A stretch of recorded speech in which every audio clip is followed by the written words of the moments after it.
దేవునికి మహిమ కలుగును గాక. దేవుని ప్రేమించి ఆయన పరిశుద్ధ సన్నిధిని ఆశతోనూ ఆసక్తితోనూ చేరవచ్చిన ప్రియ విశ్వాసులందరికీ మన ప్రభువును ప్రియరక్షకుడైన యేసుక్రీస్తు వారి పరిశుద్ధ నామములో శుభాలు తెలియజేస్తున్నాను. ప్రియులారా, దేవునితో ఒక గడియ ఈ రెండవ దినం, నిన్నటి దినము దేవుని కృపను బట్టి మొదటి ధ్యానంలో నువ్వెక్కడ ఏడుస్తున్నావు అన్న అంశం మీద కొన్ని ఆత్మీయ సత్యాలను మనము ఎక్కడ ఏడవాలో నేర్చుకున్నాం. మన ఏడ్పుని ఏమాత్రము తీయలేని వారి దగ్గర కాదు, కానీ ఏడిస్తే దేవుని దగ్గరే ఏడవాలి.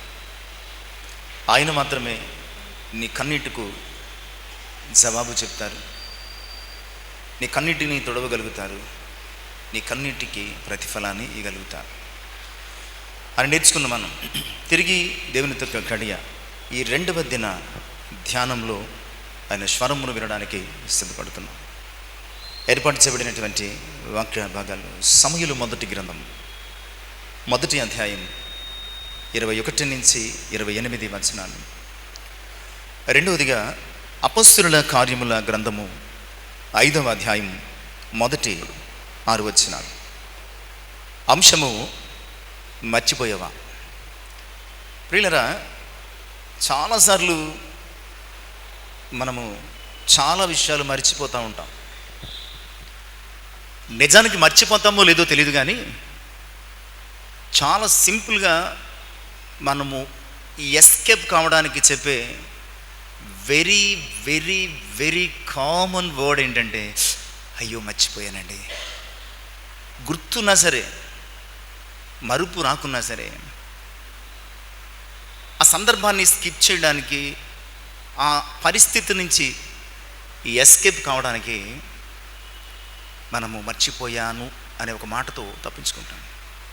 ప్రియులారా, దేవుడు మన మెదడును అంత తేలికగా సృష్టించలేదు. అనేక కంప్యూటర్ల కంటే ఎక్కువ మెమరీ కలిగినటువంటి బ్రెయిన్ మనది. నువ్వు ఏ కంప్యూటరు, ఏ టెక్నాలజీ గొప్ప అనుకుంటున్నావు, అంతే కదా. ఈరోజు ఎంత గొప్ప టెక్నాలజీ అండి అని అనుకుంటున్నావో, ఆ టెక్నాలజీని కూడా కనిపెట్టింది నీ మెదడే, దేవుని కృపను బట్టి. కనుక మర్చిపోయాను అని చెప్పి నువ్వు తప్పించుకుంటున్నావేమో, కానీ నిజానికి అంత త్వరగా మనం ఏది కూడా మర్చిపోం. ఏ సంఘటనను, ఏ అనుభవాన్ని, మనము అన్న ఏ మాటను, పడిన ఏ మాటను కూడా ఎప్పటికీ మర్చిపోము. అది చాలా ఖచ్చితమైనటువంటి విషయం.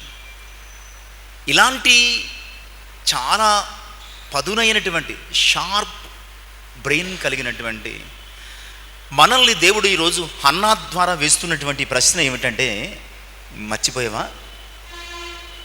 సందర్భం, ఎల్కానా ఏటేటా తన కుటుంబాన్ని తీసుకుని షిలోహులో ఉన్నటువంటి దేవుని మందిరానికి వెళ్ళేవాడు. కారణం ఏంటంటే, మొక్కుకున్న మొక్కుబడులు చెల్లించడానికి వెళ్ళేవాడు. నిన్నటి దినం కూడా జ్ఞాపకం చేసుకున్నాం. పెనిన్నాకు వారి పిల్లలకు పాలు ఇచ్చాడు, కానీ అలాంటి సమయంలో హన్నాకు 2 పాలు ఇచ్చేవాడు. అలాగే మరలా ఎల్కానా తన కుటుంబంతో షిలోహులో ఉన్నటువంటి దేవుని మందిరానికి వెళ్ళే పరిస్థితి తటస్థించింది. ఎల్కానా అడిగాడో లేకపోతే హన్నానే కల్పించి చెప్పిందో తెలియదు, కానీ నేను రాను, మీరు వెళ్ళండి, పాలు మాన్పించే వరకు నేను ఇక్కడే ఉంటాను. ఎందుకంటే ఒకసారి దేవుని సన్నిధికి వస్తే మళ్ళా వాటిని తీసుకురావడం కుదరదు. నేను యెహోవాకు మొక్కుకున్నాను. ఎల్కానా అన్నాడు, సరే నువ్వు అనుకున్నది దేవుడు జరిగించునుగాక, అలాగే చేయని వెళ్ళిపోయాడు. పాలు మాన్పించిన తర్వాత 3 కోడెలను, అలాగే పిండిని, అలాగే ద్రాక్ష తిత్తిని పట్టుకుని షిలోహులో ఉన్న దేవుని మందిరానికి అన్న వెళ్ళింది. వెళ్ళి ఏలిని దర్శించి ఏలితో అంత చెప్పి సమూయేలును అక్కడ ప్రతిష్ఠించి తిరిగి ఇంటికి వెళ్ళిపోయింది. ఈరోజు టెక్స్ట్ ఇది. ఇందులో ఈరోజు దేవుడు మనకు వేస్తున్న ప్రశ్న, మర్చిపోయావా? నిజమే, ఇది ఒక నెగిటివ్ క్వశ్చన్, కానీ ఇక్కడ ఒక పాజిటివ్ ఇన్సిడెంట్ జరుగుతుంది. సాధారణంగా ఒక పాజిటివ్ ఇంటెన్షన్తో మనం మాట్లాడినప్పుడు మనిషిలో అలర్ట్నెస్ అనేది చాలా తక్కువగా ఉంటుంది. ఒక క్వశ్చనింగ్, ఒక నెగిటివ్ పర్స్పెక్టివ్లో మనము మాట్లాడగలిగితే మనిషి యొక్క మెదడు వెంటనే దాన్ని అటాక్ చేయడానికి షార్ప్ అవుతుంది. అందుకనే జ్ఞాపకం ఉంచుకుందో, మరుగుటో, కృతజ్ఞత చెల్లించిందో అని టెక్స్చువల్గా పెట్టచ్చు, కానీ హన్నా మర్చిపోలేదు. ఈరోజు కాంటెక్స్చువల్గా మనము నేర్చుకోవాల్సిన విషయం, మర్చిపోయావా? నీ లైఫ్లో దేవుడు చేసిన ఎప్పుడైనా ఎక్కడైనా ఓ అద్భుతాన్ని, ఇచ్చిన ఆశీర్వాదాన్ని, లేదా దేవునితో నీవు చేసుకున్న తీర్మానాన్ని, లేదంటే దేవునికి నీవు మొక్కుకున్న మొక్కుబడిని, ఏదైనా సరే ఒక్కసారి నీ పాస్ట్ లైఫ్ని చెక్ చేసుకుంటే నేను అనుకుంటాను ఖచ్చితంగా ఎన్నో కొన్ని, కనీసం ఏదో ఒకటి మనము మర్చిపోయి ఉంటాం. బట్ మనము చదివిన టెక్స్ట్లో మాత్రం అన్న మర్చిపోలేదు, మర్చిపోయినట్టును నటించలేదు. పోనీ అది పక్కన పెడితే చాలాసార్లు మానవ నైజం ఏంటంటే రేవు దాటాక ఏం చేస్తాం? ఊరు వెళ్ళిపోతాం కాదు, రేవు దాటాక ఏం చేస్తాం? తెప్ప తగలబెట్టేస్తాం. అవసరము తీరిన తర్వాత వదిలేస్తాం. కాఫీ తాగిన తర్వాత కప్పును నలిపేస్తాం. అంతేనా? హన్నాకు ఈరోజు క్రైస్తవ విశ్వాసులుగా మనకి ఉన్నటువంటి ద బిగ్గెస్ట్ డిఫరెన్స్, హన్నా మర్చిపోలేదు, మరి నువ్వు మర్చిపోయావా? హన్నా తన కష్టకాలంలో ఏదైతే తీర్మానం తీసుకుందో, హన్నా తన అవమానకరమైన పరిస్థితుల్లో ఏదైతే నిర్ణయం తీసుకుందో, ఎవరు తనకి ఎలాంటి సహాయము చేయలేనప్పుడు, తనకున్నటువంటి ఆ స్థితిని తనకై తాను మార్చుకోలేనప్పుడు, ఎక్కడ ఏడ్చినా సమాధానం రానప్పుడు దేవుని సన్నిధిలో ఏడుస్తూ తాను తీసుకున్న నిర్ణయం, చేసుకున్న తీర్మానం, దేవునికి ఇచ్చిన వాగ్దానం హన్నా మర్చిపోలేదు. ఇంకా చెప్పాలంటే ఓ ప్రక్క దేవుడిచ్చిన బిడ్డను ఎక్కడ మోస్తుంది? గర్భములో మోస్తుంది. ఇంకొక ప్రక్క తాను దేవునికి ఇచ్చిన వాగ్దానాన్ని గుండెల్లో మోస్తుంది. ఒకే తరుణంలో ఆమె మరిచిపోలేదు. దేవుడు తనకిచ్చిన బహుమానమును మరిచిపోలేదు. బహుమానమునిస్తే తాను ఏం చేస్తానని చెప్పిందో ఆ విషయాన్ని రెండింటిని తన జీవితంలో మోస్తుంది. ఒకటి కడుపులో మోస్తుంటే, రెండు గుండెలో మోస్తుంది. అందుకనే చాలా క్లియర్గా చెప్పింది, నేను రాను, మీరు వెళ్ళండి. నాకు ఒక ప్రత్యేకమైనటువంటి మొక్కుబడి ఉన్నది, నాకు ఒక కమిట్మెంట్ ఉన్నది. ఇప్పుడు వస్తే దాన్ని నేను ఫుల్ఫిల్ చెయ్యలేను. పాలు మాన్పించాక తీసుకొని వస్తాను అన్న సంగతిని జ్ఞాపకం చేస్తుంది. ప్రియ సంగమా, ఈరోజు హన్నా కంటే గొప్ప మేలులు మనము పొందాం. హన్నాకు దేవుడు కుమారుణ్ణి మాత్రం ఇచ్చాడు, కానీ మనకు తన సొంత కుమారుణ్ణి ఇచ్చాడు. ఒకవేళ హన్నా మరిచిపోయినా తప్పులేదు, కానీ ఆయన కృపను మనము ఎప్పుడైనా ఎక్కడైనా మరిచిపోతే కనుక, లేదా దేవుని పట్ల మనము తీసుకున్న చేసిన వాగ్దాన తీర్మానాలు మరిచిపోతే కనుక, అది ఎంత మాత్రము క్షమించరాని నేరం అన్న సంగతిని దేవుని యొక్క వాక్యం చాలా స్పష్టంగా జ్ఞాపకం చేస్తుంది. ఒకవేళ ఎప్పుడైనా ఎక్కడైనా ఏ స్థితిలోనైనా దేవునితో నీతో దేవుడు చేసుకున్న తీర్మానాలు, ఒప్పందాలు మర్చిపోయావేమో, 1కి 100 సార్లు మన పాస్ట్ లైఫ్ని చెక్ చేసుకుని, ఒకవేళ మర్చిపోయి ఉంటే దేవుని కృపను బట్టి నీకు జ్ఞాపకం వచ్చుంటే కనుక వెంటనే దానిని దేవుని పట్ల నెరవేర్చడానికి సిద్ధపడి. ఎందుకంటే మన లైఫ్లో ఉన్నటువంటి పెద్ద పరిస్థితి ఏంటంటే, ఆ ఎమోషనల్ కమిట్మెంట్స్, ఎమోషనల్ డెసిషన్స్ అనేవి మనం చాలాసార్లు చేస్తూ ఉంటాం. అప్పుడు ఉన్నటువంటి పరిస్థితిని బట్టి మనం అంటూ ఉంటాం, చేస్తానండి, ఏమండి అంటే చేద్దామండి, ఇద్దామండి, వద్దామండి అని చెప్పి మనం చాలాసార్లు ఎస్కేప్ అయిపోతూ ఉంటాం.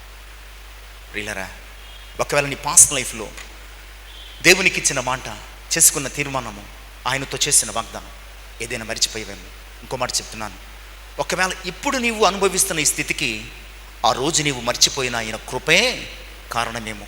నీ జీవితంలో సమస్య, ఇబ్బంది, కొరత అనుకున్నది జరగకపోవడం, పిల్లలు సెటిల్ కాకపోవడం, ఇలా ఏదో ఒక నెగటివ్ థింగ్ నీ లైఫ్లో ఉందంటే ఎప్పుడో దేవుడు నీ పట్ల చేసినటువంటి అనేక పాజిటివ్ థింగ్స్ని ఏదో ఒకటి మరిచిపోయావు కనుకని అది నీకు జ్ఞాపకం చేయడానికి దేవుడు నిన్ను పరిశోధిస్తున్నాడు అన్న సంగతిని జ్ఞాపకం చేస్తున్నాడు. అందుకని ప్రసంగి గ్రంథంలో చాలా సుస్పష్టంగా మాట్లాడుతూ ఉంటాడు. 5వ అధ్యాయంలో 4-5 వచనాలలో చాలా క్లియర్గా మనం రీసెంట్గా కూడా మనం సండేస్ మెసేజ్లో మనము చదువుకున్నట్టు నాకు గుర్తు. ప్రసంగి 5:4-5 దేవునికి మొక్కుబడి చేసుకుని ఎడల దానిని చెల్లించుటకు ఆలస్యం చేయకు, బుద్ధిహీనులు యందు ఆయనకి ఇష్టం లేదు. నువ్వు మొక్కుకొని దానిని చెల్లింపు. మొక్కుకొని చెల్లింపకుండుట కంటే మొక్కు కొనుక్కుండుటయే చాలా క్లియర్గా చెప్పాడు. ఒకవేళ నువ్వు మొక్కుకొని చెల్లింపకపోతే నువ్వు ఎలాంటి వాడవట, ఎలాంటి దానవట, బుద్ధిహీనుడు మాట. కనుక ఆయనకు మొక్కుకున్నది చెల్లించు అంటాడు. ఆయన కృపను మరిచిపోదు, ఆయన కృపను ఏమాత్రం కూడా మరిచిపోద్దని ఆయన జ్ఞాపకం చేస్తుంది. 106వ సంకీర్తన 13వ చరణంలో ఆయన ప్రజలట ఆయనను మరిచిపోయారు అన్నటువంటి సంగతిని, దేవుని యొక్క ఆయన ఆశ్చర్య కార్యములను మరిచిపోయారు అన్నటువంటి విషయాన్ని జ్ఞాపకం చేస్తాడు. అలాగే ఇర్మియా గ్రంథం 2:32 వచనంలో, సమయాన్ని బట్టి నేను త్వరగా రెఫరెన్స్లు మాత్రం కోట్ చేసి మాత్రం ముందుకు వెళ్ళిపోతున్నారు. ఇర్మియా 2:32లో వారు లెక్కలేనన్ని దినములు, ఒక్కరోజు 2 రోజులు కదటండి, ఒక్క విషయం 2 విషయాలు కదటండి, లెక్కలేనన్ని దినాలు, లెక్కలేని విషయాలు మరిచిపోయారు. అంతేకాదు హోషేయ 13:6 వచనంలో అంటాడు, వారు తిని తృప్తి పొంది గర్వించి మరిచిపోయారు. సరే, అన్న జ్ఞాపకం ఉంది, మేము మర్చిపోయాం. ఇప్పుడు ఏమిటండి, ఎప్పుడో మర్చిపోయాం, అయిపోయింది కదా, ఈసారి మర్చిపోవాలండి. చాలాసార్లు మనం చెప్పే మాట ఏమిటంటే, అయ్యిందేదో అయిపోయిందిలేండి, ఇంకోసారి నేను మర్చిపోను, నేను అలర్ట్గా ఉంటాను, చేసేస్తాను మీరు చెప్పిన టైంకి అంట. అలా కాదు, బైబిల్లో చాలా క్లియర్గా చాలా స్పష్టంగా దేవుడు మాట్లాడు. ఒకవేళ మర్చిపోతే ఏమవుతుంది? ఎవరన్నా గుర్తొస్తున్నారు మీకు? పర్లేదు చెప్పండి, నేనేం తిట్టను. ఎవరైనా మరిచిపోయారా అంటే, మరిచిపోతే కలిగిన నష్టం తెలియాలి. ఇక్కడ చాలామంది మర్చిపోయారు, బట్ ఈ కాంటెక్స్ట్లో మర్చిపోతే కలిగే నష్టం ఏంటి అది తెలిస్తేనే కదా మనం మర్చిపోకుండా ఉంటాం. దెబ్బ పడితేనే అబ్బా అంటామంట. మరిచిపోతే కలిగే నష్టం ఏంటి అంటే, చాలాసార్లు మనం చెప్పుకున్నాం, ఇప్పుడు మళ్ళా కాంటెక్స్ట్ని బట్టి మనం చెప్పుకుంటున్నాం. యెషయా 39వ అధ్యాయం ఇప్పుడైనా గుర్తు రావాలి మనకి. యెషయా 39వ అధ్యాయం. ప్రియులరా, హిజ్కియా రోగి అయిపోయి బాగుపడిపోయాడండి. చాలా హ్యాపీగా ఉన్నాడు, మరలా అందరూ వస్తున్నారు వెళుతున్నారు, బాగుంది, చాలా సంతోషంగా ఉన్నాడు. సరే, ఈ విషయం ఏం జరిగింది? చచ్చిపోతాడు హిజ్కియా అనుకున్నాం, మనమేమో దాడి చేద్దాం, రాజ్యాన్ని స్వతంత్రించుకుందాం అనుకున్నాం. తీరా చూస్తే మళ్ళీ బాగుపడ్డాడు, అంతా బాగానే ఉందని బబులోను రాజు బలదాను కుమారుడైనటువంటి మెరోదక్ బలదాను చాటుగా యోగక్షేమాలు కనుక్కోవడానికి అన్నట్లు దూతలుగా వేగులను పంపించాడు. వేగులు వచ్చారు, హిజ్కియాను కలిశారు, వారు పంపించిన బహుమానాలు ఇచ్చారు. హిజ్కియా కూడా వారికి మంచి భోజనం పెట్టాడు, మంచి కానుకలు ఇచ్చాడు. ఇదిగో ఇది నా అంతఃపురం, ఇదిగో నా రానివాసం, ఇదిగో మా పిల్లలు, ఇదిగో మాకున్నటువంటి ఈ మహల్లో ఉన్నటువంటి సమస్తము, అదిగో అది ధాన్యాగారము, ఇదిగో ఇది ధనాగారము, అదిగో అది ఆయుధాగారము, అదిగో గుర్రపు శాలలు, ఇదిగో ఏనుగుల మందలు, ఇవన్నీ చూపించేసిన తర్వాత వారు వెళ్ళిపోయారు. అలా వెళ్ళారు. ఇలా వచ్చాడు, ఎవరు? యెషయా వచ్చాడు. ఏమయ్యా బాగున్నావా? చాలా బాగున్నానండి. ఎవరు వచ్చారు? పలానా వచ్చారు. ఎందుకు వచ్చారు? వరకే బాగుపడ్డాను కదా, ఒకసారి పలకరించి వెళ్దామని. సరే, ఏం చూపించావు? ఏది దాచలేదు. ఏం చూపించావు? ఏది దాచలేదు. నాకున్న అంతఃపురాన్ని, నా భార్యలను, నా పిల్లలను, నాకున్నటువంటి సమస్తాన్ని, నాకున్నటువంటి ఐశ్వర్యాన్ని, నాకున్నటువంటి వెండి బంగారములను, నాకున్నటువంటి ఆయుధాలను, నాకున్నటువంటి ధాన్యాన్ని, నాకున్నటువంటి సమస్త గుర్రపు మరి గజ బలాలను అన్నిటినీ చూపించాను. అడగలేదు కానీ ఒకవేళ అడిగుంటే గనక మరి దేవుణ్ణి ఎందుకు మర్చిపోయావు? అన్నీ చూపించావు కదా, అన్నీ చూపించావే. నీకు వచ్చిన ఆరోగ్యం ఇదిగో ఇక్కడ పుండేసిందండి, మానిపోయింది, చూసారా, మచ్చ కూడా కనిపించట్లేదని చూపించావు. మంచం పట్టేశానండి, ఇప్పుడు మళ్ళీ కత్తి పట్టుకుని యుద్ధం చేసేంతటి శక్తి వచ్చింది అని చెప్పావు. లేదా నీ భార్యలను, నీ పిల్లలను, నీ ఇంటిని, నీ గదిని, నీవు పడుకుంటున్న హంసతూలిక తల్పాలను, నీవు తింటున్నటువంటి ధాన్యాగారాన్ని, నీవు చేసినానికి సిద్ధపరుచుకున్నటువంటి ఆయుధాలను, గుర్రాలను, రథములను అన్నీ చూపించావు కదా. మరి దేవుణ్ణి మర్చిపోయావలాగా? దేవుణ్ణి ఎలా మర్చిపోయావా నువ్వు? ఇదే విషయాన్ని ఈరోజు తరచు మనం చేస్తున్నామండి. హన్నా మర్చిపోలేదు, కానీ ఈరోజు మన ప్రశ్న ఏంటి? మన జీవితంలో హన్నా ద్వారా దేవుడు వేస్తున్న ప్రశ్న ఏంటో తెలుసా? నువ్వెందుకు మర్చిపోతున్నావు? ఒక చిన్న విషయాన్నే హన్నా మర్చిపోలేదు కదా. అలాంటిది ఎన్నో విషయాలు, ఎన్నో అద్భుతాలు, ఎన్నో కార్యాలు, ఎన్నో ఆశీర్వాదాలు ఇస్తూ అనుదినము అనుక్షణము తన కృపచేత మనల్ని కాచి దాచి కాపాడి సంరక్షించి పోషిస్తున్నటువంటి నీ దేవుణ్ణి చూపించడం ఎలా మర్చిపోయావు? నీ దేవుని గురించి మాట్లాడడం ఎలా మర్చిపోయావు? నీ దేవుని గురించి చెప్పడం ఎలా మర్చిపోయావు? నీ దేవుని గురించి ప్రకటించడం ఎలా మర్చిపోయావా నువ్వు? కనుకనే నువ్వేదైతే చూపించావో, మర్చిపోతే నష్టం చెప్తున్నాను నేను. నువ్వేదైతే చూపించావో, ఎవరికైతే చూపించావో వారు అదంతా ఏం చేస్తారు? తీసుకెళ్ళిపోతారు. నీకు ఒక్క గింజ కూడా ఉంచకుండా తీసుకెళ్ళిపోతారు. దేవుడు నీకిచ్చిన వాగ్దానాన్ని బట్టి నేనేం చేయట్లేదు, కానీ నీ పిల్లలను నీ శత్రువులు నపుంసకులుగా వారసత్వము లేనటువంటి బతుకు. ప్రియులారా, ఎంత కఠినమైనటువంటి పరిస్థితి చూసారా? ఎంత కఠినమైనటువంటి పరిస్థితి హిజ్కియాకు వచ్చిందో. ఎంతో గొప్పోడండి హిజ్కియా చెప్పాలంటే.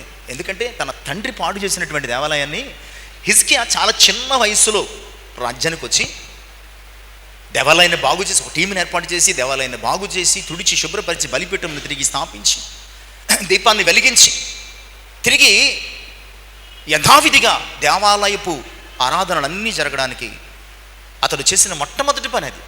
ఆ తర్వాత నుంచి కూడా బయలు దేవతా స్తంభములను, ఇతర దేవతా స్తంభములను పడగొట్టి దేవుని మాత్రమే ఆరాధించే గొప్ప అనుభవాన్ని, అలాగే మరి ఆ అష్షూరు వారు దండెత్తి వచ్చినప్పుడు దేవుని సన్నిధిలో ప్రార్థించి ఒక గొప్ప విజయాన్ని పొందినటువంటి, ఎలా ఎంతో గొప్ప ఘన చరిత్ర కలిగిన వ్యక్తి ఆరోగ్యము పాలైనప్పుడు వైద్యులను కాక దేవుని వైపు తిరిగి 15 సంవత్సరములు అద్భుతమైనటువంటి ఆయుష్ పొందిన వ్యక్తి ఇంత గొప్ప విషయాన్ని చేసినటువంటి దేవుణ్ణి ఎందుకు మర్చిపోయాడు? ఇప్పటికీ అర్థం కాదు.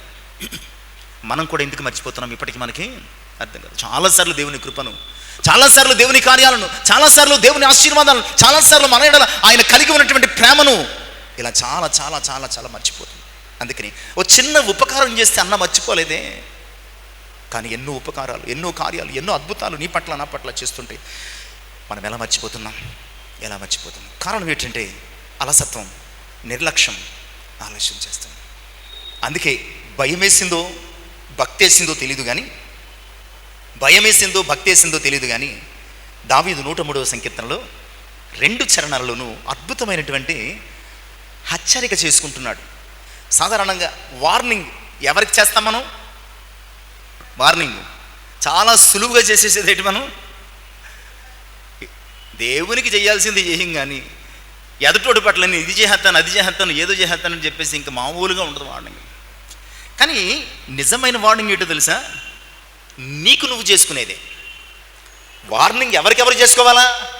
నేను మీకు, మీరు నాకు చేసుకుంటే ఏమొస్తుంది? జోగి రాసుకుంటే నీకున్నది నీకుంటుంది, నాకున్నది నాకుంటుంది.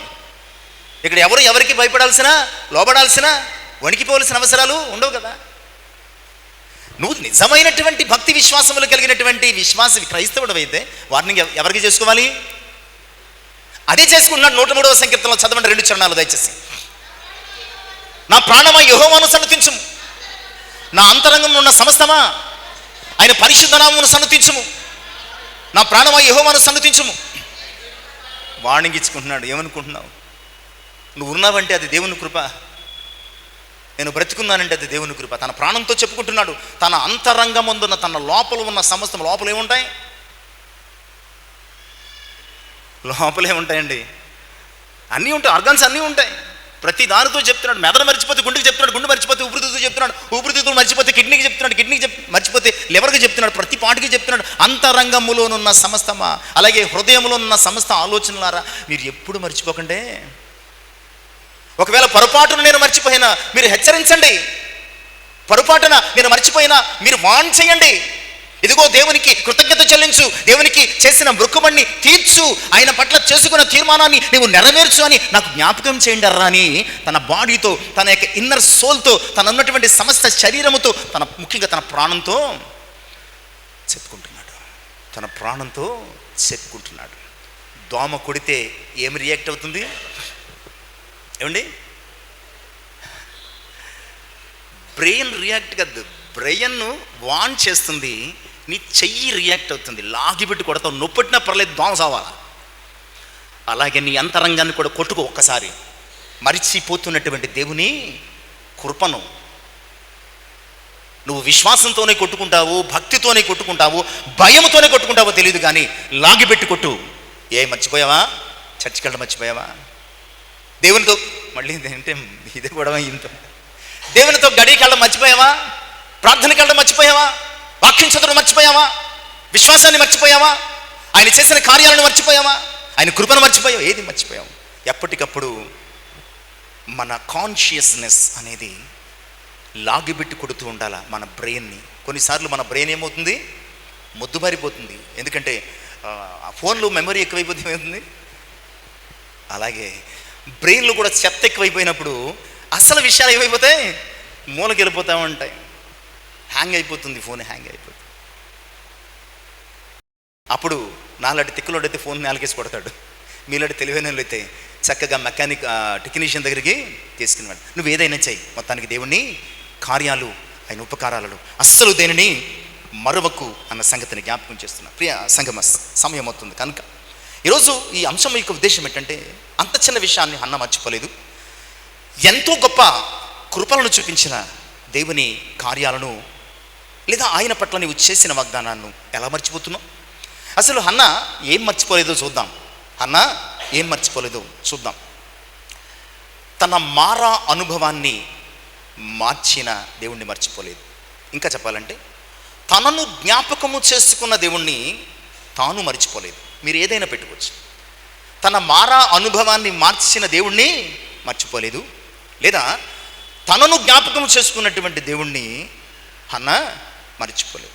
19 తరువాత వారు ఉదయం మంది వేగరమే లేచి యెహోవాకు మ్రొక్కి తిరిగి రామాలను తమ ఇంటికి వచ్చి అంతటి ఎల్కన్న తన భార్య హన్నాను కూడాను యెహోవా ఆమెను ఒక్కసారి జ్ఞాపకం చేసుకున్నాడంటే దేవుడు ఆ సమయంలో తాను ఇచ్చిన మాటలు, వాగ్దానాలు, తీర్మానాన్ని నెరవేర్చే వరకు ఈ భాగాన్ని బట్టి నాకు అర్థమైంది ఏంటంటే ఆమె నిద్రపోలేదు. ఆమె నిద్రపోలేదు. భర్త మార్చలేదు, బంధువులు మార్చలేదు, తల్లిదండ్రులు మార్చలేదు, ఎవ్వరూ మార్చలేనటువంటి తన మాన అనుభవాన్ని. అంతే కదండి. హన్నా జీవితం ఏంటి? ఆయన జ్ఞాపకం చేసుకున్న పూర్వం వరకు హన్నా జీవితం ఎలా ఉందంటే ఒక చేదైన అనుభవం.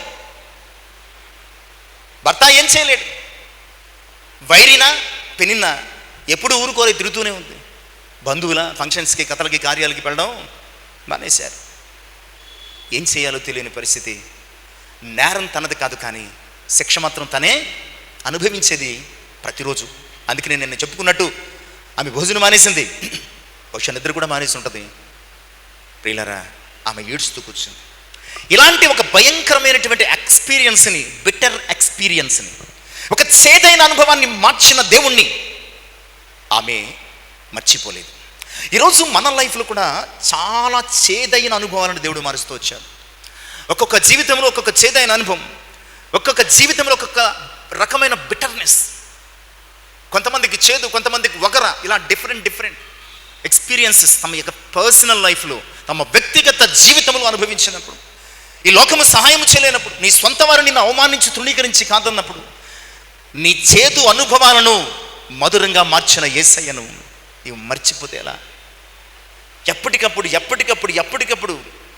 అందుకే నేను ఇందాక చెప్పాను, కడుపులోనేమో బిడ్డను మోస్తుంది, గుండెల్లోనేమో ఆయన జ్ఞాపకాన్ని మోస్తుంది, ఆయనకిచ్చినటువంటి మాటను మోస్తుంది.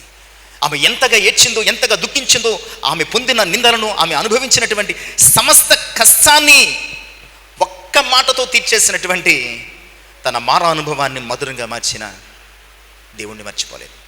ఈరోజు మనకు మధురమైన జీవితాలు ఇచ్చిన ఆయన కృపను మర్చిపోయావా?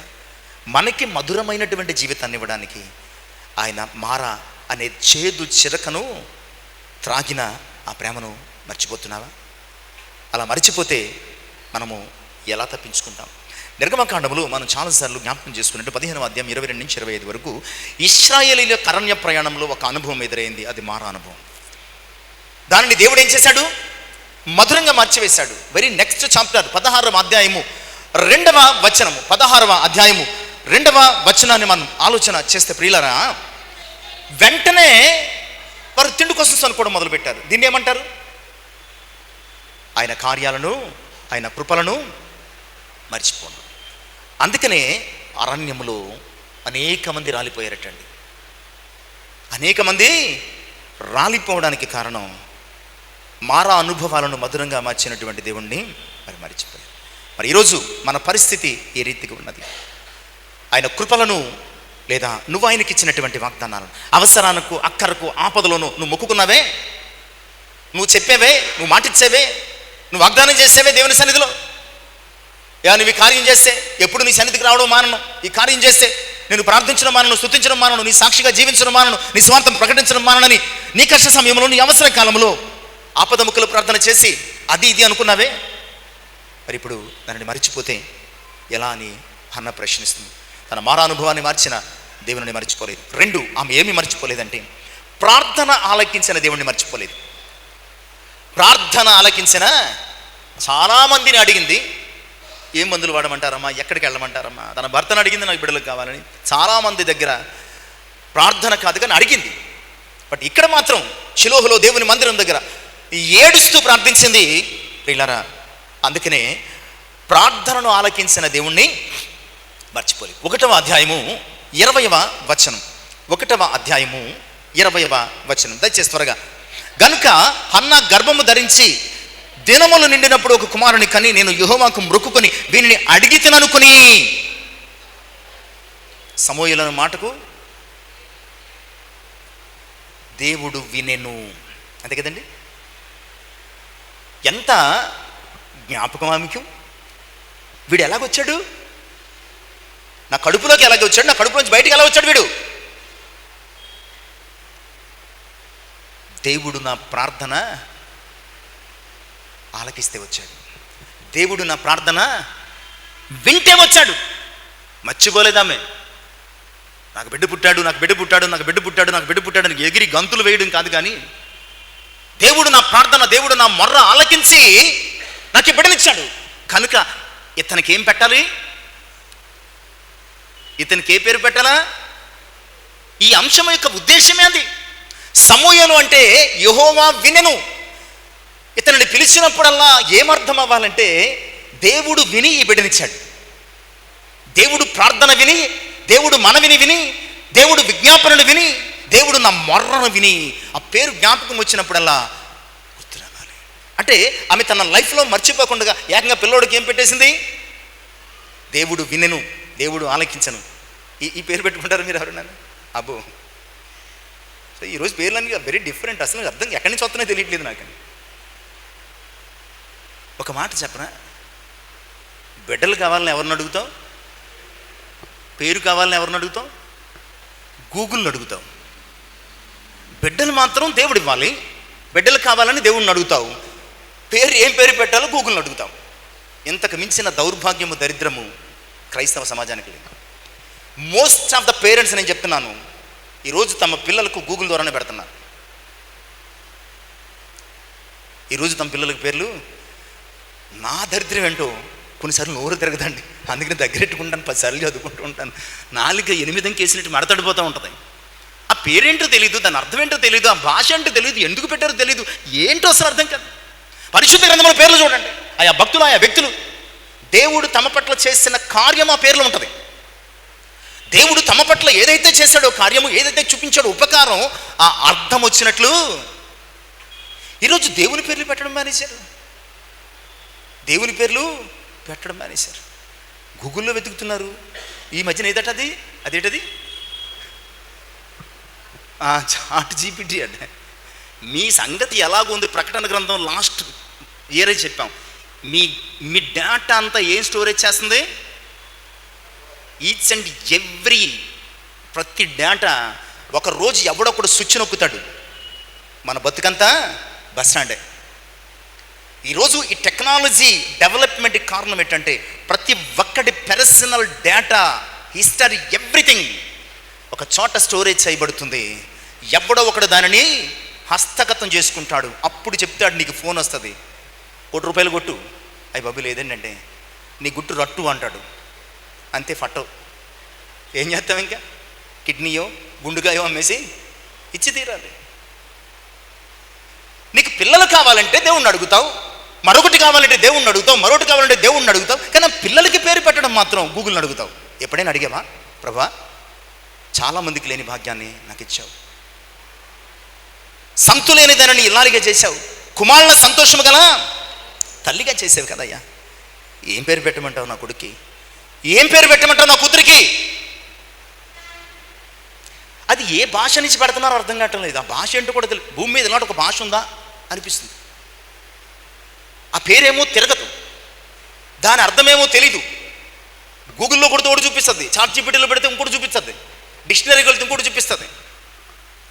ప్రియులారా, అది కూడా చాలా పోష్గా ఉండాలి, స్టైలిష్గా ఉండాలి, స్వీట్గా ఉండాలి, షార్ట్గా ఉండాలి. ఏమో ఈ మధ్యన ఈ అన్ని పేర్లు మనిషి కొరియవుల పేర్లు పెట్టుకోవడం మొదలుపెట్టారు.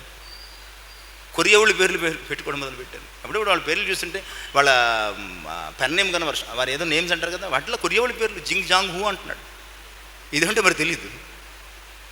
అది ఏది ఎందుకు వచ్చిన పేరు? దేవుడు చక్కగా నీకొక రక్షణ ఇచ్చాడు, నీకొక జీవితాన్ని ఇచ్చాడు, నీకొక బతికిచ్చాడు, బతకడానికి సమస్తం ఇచ్చాడు. అలాంటి దేవుని పట్ల ఆయన కృపను మర్చిపోతే ఎలా? ఈ మధ్యన ఎవరు పెట్టారు? కుక్కట, ఒక్కని పెట్టుకోవాల్సిందన్న. కుక్క ఎందుకంటే ఆడెవడు టిమ్ కుక్కో టామ్ కుక్కో అన్నట, ఆడి పేరునేమో ఈ పైన పెట్టుకున్నారు. కుక్క ఎందుకమ్మా, కుక్కని పెట్టుకోవచ్చు కదా. దేవుడు నీకు ఎన్నో అద్భుతమైన పేర్లు బైబిల్లో ఇచ్చాడు. అద్భుతమైనటువంటి దేవుని హృదయానుసారుడు దావీదు పేరు, లేదంటే ఇలాంటి సమూయేలు పేరు, లేదంటే ఒక పౌలు పేరు, ఎన్నో పేర్లు. రీలర్ ఇవన్నీ మానేసేసి నీకు పిల్లలు కావాలంటే దేవుణ్ణి అడగాలి, పేర్లు కావాలంటే. కానీ ఏమేం చెప్పిందో తెలుసు, ఏం చేసిందో తెలుసా? తన ప్రార్థన ఆలకించిన దేవుణ్ణి మర్చిపోకుండా తన కొడుకు అదే పేరు పెట్టేసింది. తన కొడుకు ఏం చేసింది? అదే పేరు పెట్టేసింది. ఇక సమూయేలుని పిలిచినప్పుడల్లా ఏమి ధ్వనిస్తుంది? దాని అర్థం ఏంటి? దేవుడు నా ప్రార్థన ఆలకించాడు, దేవుడు నా ప్రార్థన ఆలకించాడు. సమూయేలు ఎవరని అడిగితే సమూయేలు పేరేంటంటే దేవుడు ఆలకించడం ఏంటి? అవును, వీళ్ళమ్మ ప్రార్థన చేస్తే వీడిని ఇచ్చాడు దేవుడు. ఎంత అద్భుతమైనటువంటి సాక్ష్యం! వీళ్ళమ్మ ప్రార్థన చేస్తే దేవుడు వీడిని ఇచ్చాడు. అందుకనే సమూయేలుని పేరు. ఆమె కాదు, ప్రపంచమంతా ఆ పేరును బట్టి ఆయనను మహిమపరుస్తూ ఉంటారు. నీవు అన్నవలే దేవుడు నీకు ఇచ్చినటువంటి వాటి విషయంలో, నీ బిడ్డల విషయంలో నీ దేవుని పేరు పెడుతున్నావా? లేకపోతే నీకు నచ్చిన పేరు అర్థం లేనిది, అసలు దేవునికి ఏమాత్రము మహిమకరము కానిది ఒకవేళ నీవు పెడుతున్నవేమో ఆలోచన చేస్తూ. ఆమె దేవుడు తన ప్రార్థన ఆలకించిన విషయాన్ని మర్చిపోలేదు. అందుకని కొడుకు ఏకంగా అదే పేరు పెట్టేసుకుంది. ఇక మూడవది, మొక్కుబడి మరవలేదు.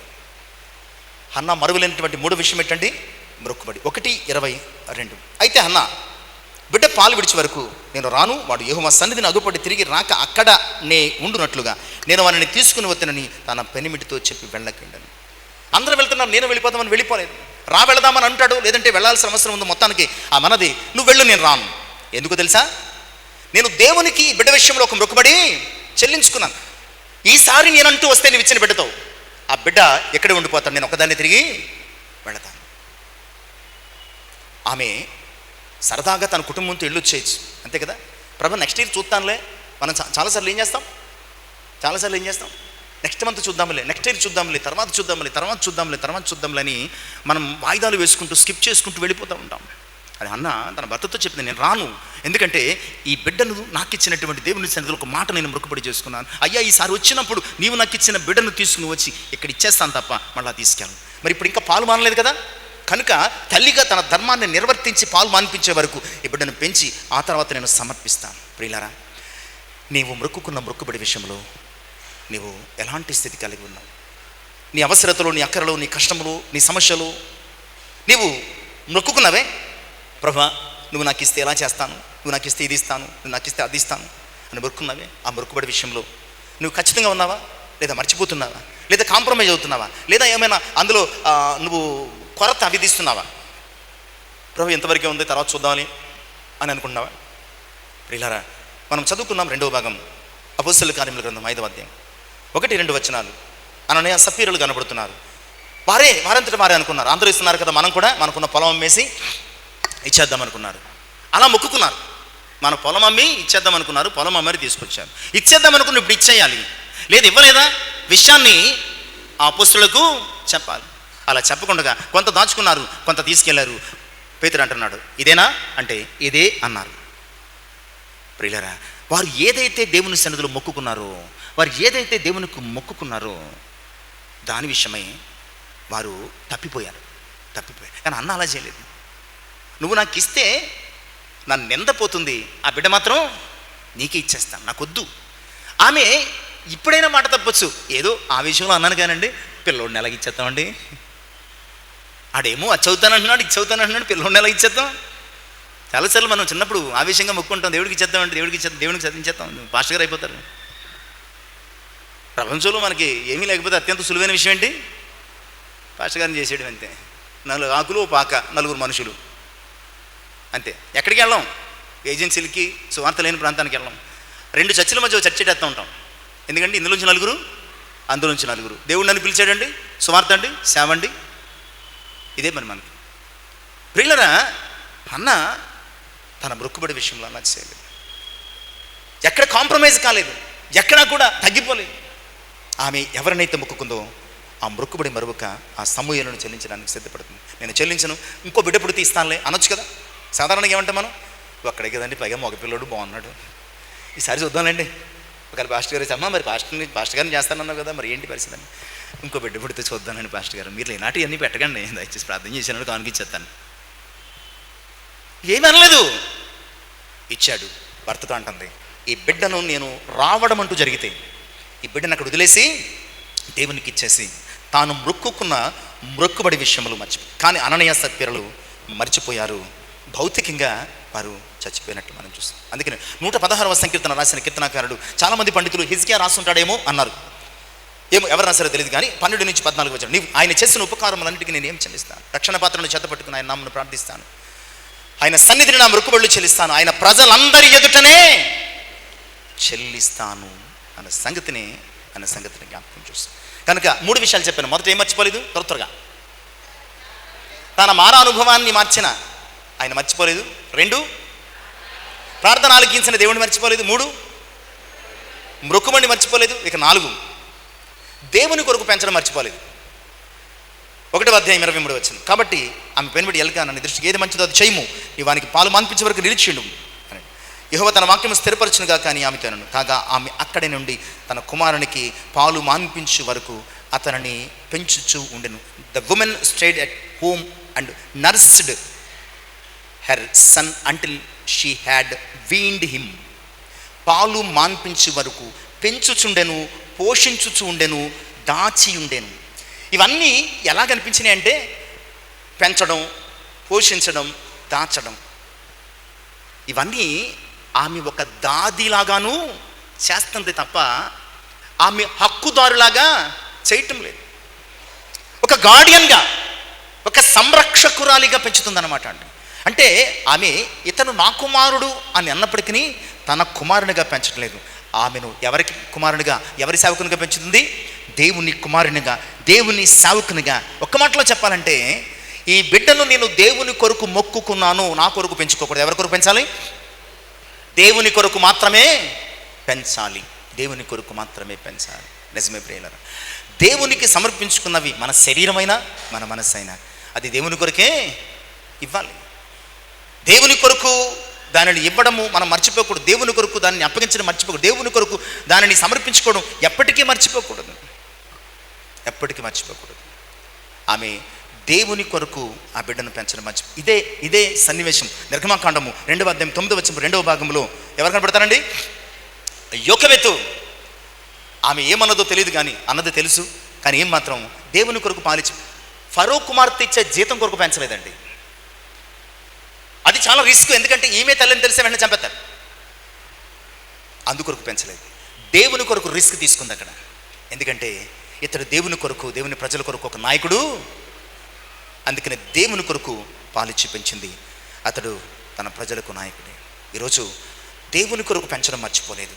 ఈరోజు నీ పిల్లలను ఎవరి కొరకు పెంచుతున్నావు ఆలోచన చేసుకోవాల్సిందిగా జ్ఞాపకం చేస్తున్నాం. దేని కొరకు పెంచుతున్నావు, ఎవరి కొరకు పెంచుతున్నావు? దేని కొరకు? ఈరోజు ప్రియులారా, ఒకవేళ నీవు నీ పిల్లలను సమూయేలు వలె దేవుని కొరకు పెంచితే, జాగ్రత్తగా వినండి, ఒకవేళ నీవు నీ పిల్లలను సమూయేలు వలె దేవుని కొరకు పెంచితే వారు దేవుని స్వరము వినగలుగుతారు, వారు దేవుని స్వరము వెనుక. ఒకవేళ నీ కొరకు పెంచుకుంటే కనుక వాళ్ళు సాతాను స్వరానికి ట్యూన్ అవ్వడం మొదలు పెడతారు. That is the difference. అంతే. నువ్వు దేవుని కొరకు పెంచితే, దేవుని కొరకు పెంచబడిన సమూయేలు ఏమయ్యాడు? దేవుని స్వరాన్ని. ఈరోజు మన పిల్లల్ని మన కొరకు పెంచుకుంటున్నాం కనుక వారు సాతాను స్వరానికి ఏమవుతున్నారు? ట్యూన్ అవుతున్నారు. కనుక నువ్వు ఎవరి కొరకు పెంచుతున్నావు? That's your wish. ఇక 5వ అంశం మనం చూద్దామండి. 5వ అంశం చూద్దాం. తాను ఏడ్చిన స్థలాన్ని మర్చిపోలేదు, లేదా కృతజ్ఞతను మర్చిపోలేదు. రెండు అంశాల్లో ఏదైనా మీరు పెట్టు. తాను ఏడ్చిన స్థలాన్ని మర్చిపోలేదు, లేదంటే దేవుని పట్ల కృతజ్ఞతను మర్చిపోలేదు. 1వ అధ్యాయము 24వ వచనం. పాలు మాన్పించిన తర్వాత అతడు ఇంకా చిన్నవాడై ఉండగా ఆమె ఆ బాలను ఎత్తుకుని 3 కోడెలను, తుమ్మిడి పిండిని, ద్రాక్షరసపు తిత్తిని తీసుకుని షిలోహులో ఉన్న మందిరమునకు వచ్చింది. ఇక్కడే కదా ఆమె ఏడ్చింది, అవునండి? ఇక్కడే ఏడ్చింది, ఇక్కడే మూలిగింది, ఇక్కడే మనోదుఃఖము కలదై కుమిలిపోయింది. ఇక్కడే ఆ స్థలాన్ని మర్చిపోలేదు. ప్రియుల, చాలాసార్లు అవసరానికి, అక్కడికి, ఆపదకు, వ్యాధికి, బాధకు దేవుని సన్నిధికి వచ్చి మొక్కుకుంటాం. అవసరం తీరిపోయిన తర్వాత మళ్ళీ ముఖం చూడం. అసలు ముఖం చూడ. ఏమ్మా మళ్ళీ వద్దాం అనుకున్నానండి, కుదరలేదండి. ఎందుకు కుదురుద్ది? ఇచ్చేహాడుగా దేవుడు. ఇవ్వకపోతే అప్పుడు మళ్ళీ కుదురుతుంది, ఇవ్వకపోతే మళ్ళీ కుదురుతుంది. ఏమే ఇచ్చాడు, అవసరం తీరింది, ఆనందం కలిగింది, అంతా బాగుంది. కానీ ఆమె తాను ఏడ్చిన స్థలాన్ని, తాను కుమిలిపోయిన స్థలాన్ని, కన్నీరు విడిచిన స్థలాన్ని, మూలిగిన స్థలాన్ని, తన మనోదుఃఖముతో వేదన చెందినటువంటి ఆ స్థలాన్ని మర్చిపోలేదు. దేవుని కృప పట్ల కృతజ్ఞతను కూడా మర్చిపోలేదు. కమ్ బ్యాక్ అన్నట్టుగా తిరిగి దేవుని సన్నిధికి వచ్చి ఆ స్థలములో తను ఆ దేవుని కొరకు సమర్పించుకున్న సమర్పణ చెల్లించడానికి వచ్చింది. అందుకే 42వ సంకీర్తన మొదటి 2 చరణాలు కోరహు కుమారులు అద్భుతమైన మాటలు మాట్లాడుతూ దేవుని సన్నిధి కొరకు, మరి దేవుని సన్నిధి ఆదరణ కొరకు వారు తపన పడుతున్నారు. దయచేసి 42 మొదటి 2 చరణాలు. దుప్పి నీటి వాగుల కొరకు ఆశపడినట్లు దేవ నీ కొరకు నా ప్రాణం ఆశపడుచున్నది, నా ప్రాణము దేవుని కొరకు తృష్ణ కొనుచున్నది. జీవము గల దేవుని కొరకు ఆయన సన్నిధికి ఎప్పుడు వచ్చేదని, ఆయన సన్నిధి ఎప్పుడు కనబడదని ప్రాణం కొట్టుకుపోతుందటండి. అన్న కూడా ఎప్పుడు ఇవ్వటం దేవునికి ఇచ్చేస్తాను, ఎప్పుడు సమర్పణ చేసేస్తాను, ఎప్పుడు ప్రతిష్ఠ చేసేస్తాను, ఎప్పుడు నా మృక్కుబడి చెల్లించేస్తాను, ప్రాణం కొట్టుకుపోయింది అనుకో. బహుశా చాలాసార్లు వీడు ఇంకా పాలు మాండేటి, ఇంకా పాలు పీకుతానే ఉంటాడు, పాలు మాంటే దేవునికి ఇచ్చేద్దాం అనుకున్నాను చాలాసార్లు అనుకుని ఉంటుందేమో. దేవుని మందిరానికి తాను ఏడ్చిన, తన అవసరం తీర్చిన, ఎవరూ పట్టించుకోలేనప్పుడు, ఎవరు తన కొరతను, తన పరిస్థితిని మార్చలేనప్పుడు, తన పరిస్థితిని మార్చి, తన ప్రార్థన ఆలకించి, తన కన్నీటిని తుడిచిన దేవుని మందిరాన్ని మర్చిపోలేదు. ఎప్పుడు ఈరోజు ఎన్నిసార్లు దేవుని మందిరాన్ని మర్చిపోయావు? ఎన్నిసార్లు దేవుని మందిరానికి రావడం మర్చిపోయావు? ఎన్నిసార్లు ఇదే మందిరములో నీ కష్టం కొరకు, నీ శ్రమ కొరకు, నీ బాధ కొరకు ప్రార్థించి మొక్కుకుని కన్నీళ్ళు విడిచి ఈరోజు దేవుని సన్నిధికి రావడానికి ఇంట్రెస్ట్ లేక ఎన్నిసార్లు దేవుని సన్నిధిని మర్చిపోయావు? ఆలోచించు ప్రియులారా. దేవుని సన్నిధిని మర్చిపోవడం అంటే నీ బ్రతుకును, నీ భవిష్యత్తును నువ్వు మర్చిపోవడంతో సమానం. ఇక 6వ విషయం త్వరగా మనం ముందుకెడదాం. స్థితి మార్చిన దేవుణ్ణి మర్చిపోలేదు. స్థితి మార్చిన దేవుణ్ణి మర్చిపోలేదు. 1వ అధ్యాయము 26-27 అండి. నా ఏలినవాడా, నా ఏలినవాని ప్రాణముతోడు నీ యొద్ద నిలిచి యెహోవాను ప్రార్థన చేసిన స్త్రీ నేనే. ఈ బిడ్డను దయచేయమని యెహోవాతో నేను చేసిన మనవిని ఆయన నాకు అనుగ్రహించాను. మనం అంతా బాగున్న తర్వాత గతం మర్చిపోతూ ఉంటాం, అంతే కదండి. అంతా బాగున్న తర్వాత గతము మార్చినటువంటి దేవుణ్ణి మర్చిపోలేదు, లేదా స్థితి మార్చిన దేవుణ్ణి. అంతా బాగున్న తర్వాత ఇక మన గతం గుర్తునలేదు. ఆ గర్భ శ్రీమంతులమైనట్టు గోల్డ్ స్పూన్తో పుట్టినట్టు మనం బిహేవ్ చేస్తూ ఉంటాం చాలాసార్లు. అని అన్నాలా కాదు. చక్కగా స్టైల్గా బిల్లం వేసుకుని వచ్చేసి అటు ఇటు టిక్కు టిక్కు తిరగలేదు. దైవజనుడైన ఏలి ఎత్తుకొచ్చింది, అయ్యా గుర్తుపెట్టారా నన్ను? అప్పటికే చూపు మసక మారిపోయింది కదా. 3వ అధ్యాయంలో ఆ విషయం తెలుస్తుంది. అమ్మా ఎవరు నాకు గుర్తులేదు, అదేనయ్యా లాస్ట్ ఇయర్ వచ్చాను. మీరు అన్నారే మద్యముతో నింపబడ్డానండి. ఆ స్త్రీని ఆ రోజు ఏడ్చాను కదా, ఆ రోజు కుమిలిపోయాను కదా, ఆ రోజు కన్నీరు పెట్టుకున్నాను కదా, ఆ రోజు దొర్లి దొర్లి దేవుని సన్నిధిని మొక్కుకున్నాను కదా, ఆ అన్నాను ఆ స్త్రీని నేనే. అమ్మా అవునా, ఏమైంది? నేను అడిగింది దేవుడిచ్చాడయ్యా, దేవునికి ఇచ్చేద్దామని వచ్చాను. నేను అడిగింది దేవుడిచ్చాడు. ఇప్పుడు నన్ను ఎవరు గొడ్రాలంటం లేదు, ఇప్పుడు ఎవరు పిల్లలు లేరంటం లేదు. నా వైరి నాతో గొడవపడ్డం మానేసింది. నా భర్త కూడా చాలా సంతోషంగా ఉన్నాడు. నా బంధువులందరూ నన్ను పలకరిస్తున్నారు. నా తల్లిదండ్రులు కూడా చాలా హ్యాపీగా ఉన్నారు. నా బతుకు మార్చాడు దేవుడు. నా స్థితి మార్చాడు, నా గతిని మార్చాడు, నా గతమంతా మార్చేశాడు. అందుకనే మొక్కుకోవడానికి దేవుని సన్నిధికి వచ్చాను. నిజమే, చాలాసార్లు మన స్థితిని, మన గతిని, మన మతిని, మన పరిస్థితిని మార్చిన దేవుడిని చాలాసార్లు ఏం చేస్తాం తెలుసా? మనం మర్చిపోతాం, ఈజీగా మర్చిపోతాం. కానీ అన్న బాగానే ఉంది కదా అని మర్చిపోలేదు, కానీ బాగు చేసిన దేవుణ్ణి జ్ఞాపకం చేసుకుంది. తన పరిస్థితిని, తన అనుభవాన్ని మార్చినటువంటి దేవుణ్ణి. చాలాసార్లు అనుకుంటాం, ఇది తీసేస్తే దేవుని దగ్గరికి వస్తాను, లేకపోతే చేసేస్తే దేవుని దగ్గరికి వస్తాను, ఆరోగ్యం ఇస్తే దేవుని సన్నిధికి వస్తాను అనుకుంటాం. కానీ ఆరోగ్యం అంతా పొందుకున్న తర్వాత దేవుని దగ్గరికి ఎందుకు వస్తాం చెప్పండి? అంతే కదా. 10 మంది బాగుపడితే ఎంతమంది వచ్చారు? అవసరమే ఉంది ఇంకా ప్రభుత్వం. 10 మంది బాగుపడితే ఎంతమంది వచ్చారండి? స్థితి మార్చిన వారిలో ఒక్కడే వచ్చాడు, వాడు కూడా సమరయుడు. ఎందుకు వచ్చాడు తెలుసా? వాడు సమరయుడు ఎందుకు వచ్చాడంటే, సమరయునికి ముందుకు వెళ్ళడానికి అవకాశం లేదు. వారు దేవాలయంలోనికి వెళ్ళాలి, అది యూదుల ప్రదేశంలో ఉన్నది. సమరయుడు అందులోకి అడుగు పెట్టడానికి వెళ్తే వెనక్కే రావాలా. అందుకని వెనక్కి వచ్చాడు. ప్రియులారా, ఈరోజు నీ స్థితి మార్చిన దేవుణ్ణి మర్చిపోయామా? జ్ఞాపకం చేసుకున్నాం. ఇక చివరిదిగా 7వ అంశం, దేవునికి ప్రతిష్ఠించడం మర్చిపోలేదు. 28వ వచనం. కాబట్టి నేను ఆ బిడ్డను యెహోవాకు ప్రతిష్ఠించున్నాను, తాను బ్రతుకు దినములన్నిటి వాడు యెహోవాకు ప్రతిష్ఠితుడని చెప్పాను. అప్పుడు వాడు యెహోవాకు అక్కను. చాలాసార్లు మనం మొక్కుకుంటాం కానీ ప్రతిష్ఠించం. ప్రభా ఇది ఇస్తాను, అది చేస్తాను. ఏదో దేవుని సన్నిధికి వెళ్ళినప్పుడు మనం అనుకుంటాం కదా, ప్రభా కానుకిస్తాం. ఆయన ఏమి అడగడం అవసరం లేదు కూడాను. కానీ మనకున్నటువంటి విశ్వాసాన్ని మన అవసరత రీత్యా చాలాసార్లు చెప్పుకుంటూ ఉంటాం. ప్రభా నువ్వు ఇది చేస్తే సాక్ష్యం చెప్తాను, లేకపోతే కానుకేసుకుంటాను, లేదంటే ఇది చేస్తాను, అది చేస్తాను. ఏమి కూడా అనుకుంది కదా, ప్రభా నువ్వు నాకు బిడ్డనిస్తే బిడ్డ నాకు అవసరం, నీకు ఇచ్చేస్తాను. నాకేంటంటే ఆ నింద తొలగిపోతే చాలు అనుకున్నట్లుగానే ఆమె ఏమందంటే, ఇతడు యెహోవాకు ప్రతిష్ఠితుడు అని అనుకున్నది. నీకే ప్రతిష్ఠ చేస్తాను అనుకుంది. ప్రతిష్ఠించినా ప్రతిష్ఠించకపోయినా అడిగేది ఎవరు లేరు. ఏలిక గుర్తులేదు. భర్త చూస్తూ వారసులైన కొడుకుని, పైగా తనకు ప్రియమైన భార్య అన్నకు పుట్టిన కొడుకుని ఎలా వదులుకుంటాడు? ఎలాగైనా ఎస్కేప్ కావచ్చు.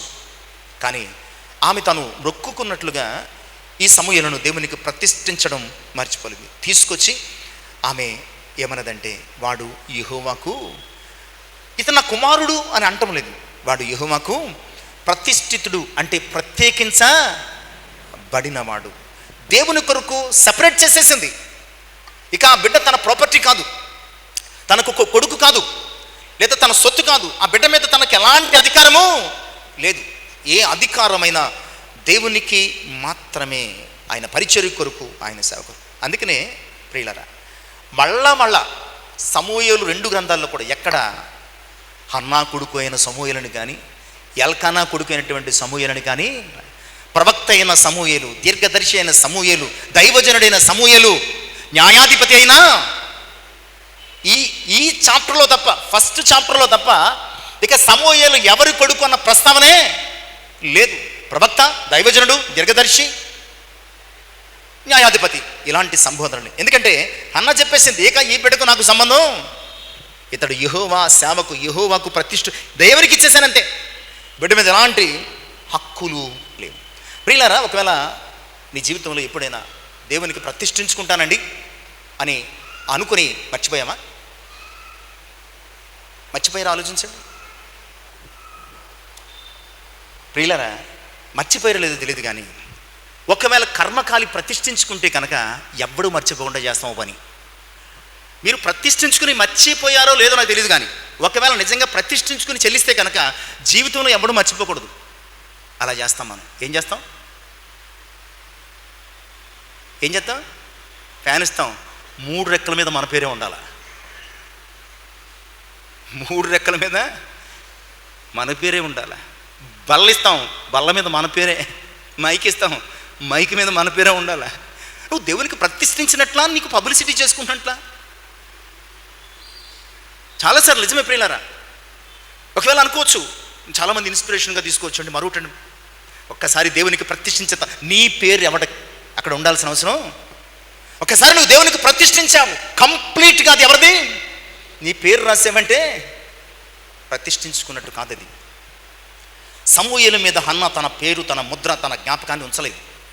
కంప్లీట్గా దేవునికి డెడికేట్ చేసింది, దేవునికి కమిట్ చేసేసింది. ఈరోజు ఒక చిన్న ఫ్యాన్ ఇస్తే, ఒక చిన్న బల్లు ఇస్తే, ఒక చిన్న మైక్ ఇస్తే, ఒక చిన్న టేబుల్ ఇస్తే పేర్లు రాసేసుకుంటాం. ఎవరు కూర్చున్నారట అక్కడ వచ్చి కొంచెం జరగండి అంటే, నేను జరగను, ఫ్యాన్ కింద కూర్చున్నాను. ఫ్యాన్ అలా కదండి నీకు కూర్చుంటానండి, ఫ్యాన్ నేను ఇచ్చాను నాది అన్నాడట. ఫ్యాన్ ఇదైతే రెక్కలు పిక్కెళ్ళిపో అన్నాడట. ఫ్యాన్ ఇదైతే రెక్కలు పిక్కెళ్ళిపో, ఫ్యాన్ నీదేమో బెంచి నేను ఇచ్చాను అన్నాడట. వాడు వదిలిపోయింది కదా, దరిద్రం వదిలిపోయింది. ఫ్యాన్ నీదేమో నువ్వు కూర్చుని బెంచి అది జరగతలు అన్నాడట. ఇలా ఉంటుంది ప్రియులారా. నువ్వు ఒక్కసారి దేవునికి ప్రతిష్ఠించుకుంటే కనుక నీ ముద్ర, నీ పేరు, నీకు చెందినది ఏది కూడా దాని మీద ఉండదు. అలా చేసింది. ఇక మళ్ళా ఆమె ఎప్పుడు కూడా ఎవరు అనుకుంటున్నారు, నా కొడుకు అని చెప్పుకుని తిరగలేదు. ఎప్పుడు కూడా రాజు దగ్గరికి వెళ్ళి నిన్ను అభిషేకించిన వాడు నా కొడుకే అని చెప్పలేదు. మళ్ళా ఎల్కానా కానీ అన్న యొక్క అపీరెన్స్ అనేది కనిపించలేదు. సమూయేలు పరిచర్యలో ఇంటర్ఫీరెన్స్, అపీరెన్స్ అనేది లేదు. అది ప్రతిష్ఠించుకోవడం అంటే. దేవుడు తనను జ్ఞాపకం చేసుకున్నాడు కనుక దేవునికి ప్రతిష్ఠించుకున్న విషయం మర్చిపోలేదు, ఇచ్చేసిందంటే. ఇక మళ్ళా సమూయేలు ముఖం చూడలేదు. ఒకవేళ వెళ్ళుంటే ఆయన ప్రవక్తగా, వీళ్ళ విశ్వాసులుగా అదే రిలేషన్ మెయింటైన్ చేస్తుంటారు ఖచ్చితంగా. కనుక ఈరోజు ప్రియులారా, నువ్వు దేవునికి ఒకసారి నీ శరీరాన్ని ప్రతిష్ఠించుకున్నావు, నీ సమయాన్ని ప్రతిష్ఠించుకున్నావు, నీ మనసును ప్రతిష్ఠించుకున్నావు, లేదంటే నీ పిల్లల్ని ప్రతిష్ఠించుకున్నావు. ఒకసారి నీ పిల్లల్ని ప్రతిష్ఠించుకున్నావు అనుకో, నా కొడుకు అని తిరక్కు, చివరికి నీ కొడుకుగానే ఉండిపోతారు, దేవుని సేవకుడు కాలేడు. ఒకవేళ ఎవరితోనైనా చెప్పాల్సి వస్తే ఆయన సేవకుడు అని చెప్పు, లేదా పాస్టర్ గారు అని చెప్పు, నా కొడుకు అని ఎప్పుడు కూడా చెప్పే ప్రయత్నం చేయి. ఎందుకంటే ఒక్కసారి దేవునికి ఇచ్చిన తర్వాత దేవుని బిడ్డలే. అది ఫ్యాన్ అయినా, నేనైనా, నువ్వైనా మన శరీరాన్ని ప్రతిష్ఠించుకోవాలి, మన మనసును ప్రతిష్ఠించుకోవాలి. కానీ ప్రతిష్ఠించుకున్న ఆ ప్రతిష్టను ఎప్పటికీ కూడా మర్చిపో. 7 విషయాలు మనం చూసాం. మరలా రిపీట్ చేయడానికి టైం అయిపోయింది. మీరే వీలైతే చదువుకోండి, లేదంటే మీకు ఒక కొత్త ఛానల్ ఈ 40 డేస్కి దేవుని మెసేజ్కి పెట్టడం జరిగింది. ఆ యొక్క లింక్ కూడా మీకు యేసు ప్రేమాలయంలో పెట్టబడుతుంది. ఇక మీదట వచ్చే ప్రతి విధమైన ఆధ్యాత్మిక సందేశాలు ఎం రాజ్ కుమార్ గాస్పల్ మెసేజ్ యేసు ప్రేమాలయం అన్న అడ్రస్ మీద, అన్న లింక్ మీద రాబడతాయి. కనుక ఆల్రెడీ ఒక లింక్ పెట్టడం జరిగింది. ఇక మీదట ఆ లింక్లో మీరు ఓపెన్ చేసినప్పుడు మీకు ప్రతి మెసేజ్ అప్డేట్ చేయబడుతుంది. విషయాన్ని గమనించాల్సింది. ఈ మాటలు దేవుడు మన హృదయంలో ఫలింపచేయను కాక నేను ప్రార్థన చేద్దాం. పరిశుద్ధుల వందనాలు. మర్చిపోయావా? అన్న మర్చిపోలేదు కనుక ఈరోజు ఆమె మమ్మల్ని ప్రశ్నిస్తుంది. మర్చిపోయావా? నిజమే, చాలాసార్లు మర్చిపోయాం ప్రభా. మీ కృపను మర్చిపోయాం, మీ కనికరాన్ని మర్చిపోయాం, మీ ప్రేమను మర్చిపోయాం, మీ కార్యాలను మర్చిపోయాం, మీరు మా కొరకు చేసిన ప్రతీదీ మర్చిపోయాం. పైగా మాకు కష్టం కలిగినప్పుడు తిరిగి మిమ్మల్ని ప్రశ్నిస్తున్నాం, మేము దేవునికి జ్ఞాపకం లేమా అని. నిజానికి మర్చిపోయింది మేమయ్యా. మీతో చేసుకున్న ఒడంబడిక, తీర్మానం, నిర్ణయాలు, వాగ్దానాలు చాలాసార్లు మర్చిపోయాం అయ్యా. దయతో క్షమించండి. అన్నావల్లి మర్చిపోకుండా అయ్యా మీ సన్నిధిని మమ్మను మేము తిరిగి ప్రతిష్ఠించుకుంటూ సాయం ఎన్న వాక్యం ఫలింపజేయమని యేసయ్య శ్రేష్టమైన పరిశుద్ధ నామమున ప్రార్థించి వేడుకొనుచున్నాను తండ్రి. ఆమేన్. దేవునికి మహిమ కలుగును గాక. దేవుని మరి దీవించి ఆశీర్వదించును గాక.